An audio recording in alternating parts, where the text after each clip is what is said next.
Les spéciales de l'info. Les spéciales de l'info sur Sensation à la rencontre des créateurs de l'Essonne à l'occasion du Versailles des créateurs 2024. Je suis avec Adrien, fondateur de Classic Vintage France. Vous créez à partir d'objets vintage, vous en changez même l'usage. Présentez-nous un peu vos créations. Eh bien bonjour, oui, je change un petit peu d'usage. En gros, je prends des vieux objets vintage qui sont destinés soit à la poubelle, soit pas du tout à cette utilité-là.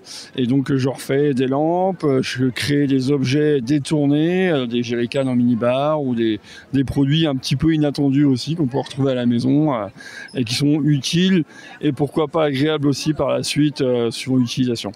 Justement, comment vous vient l'idée de transformer un jerrycan en lampe ou encore en outil pour le bar? En fait, ça se fait par la suite naturellement, le fait d'avoir au début c'est de trifouiller un peu la tête et après naturellement quand on voit un bel objet un peu chromé, un truc du grand-père qui est cool, on voudrait le mettre un peu en avant. Donc dans ces cas-là, soit on fait un truc autour ou alors soit on met une ampoule dessus, ça le remet un peu plus de lumière sur l'objet, donc c'est ça qui est vraiment agréable pour le coup. Vos créations sont à la fois des objets utiles, mais aussi des objets exposés. Ouais, tout à fait. En fait, je travaille chez Beers, en plus, Beers Not Dead à Dourdan, donc qui est une cave à bière. Et en fait, dedans, la chance que j'ai avec Greg, c'est que je peux exposer tous mes produits. Et donc, il met en plus la possibilité de mettre en avant les différentes créations. Donc, ça se marie hyper bien avec le bar et ça permet vraiment de pouvoir vendre et de partir avec un objet en ayant bu une bière. Donc, c'est super intéressant. Justement, ces objets vintage que vous utilisez, que vous transformez, sont-ils neufs ou déjà usagés? Alors, il y a deux écoles.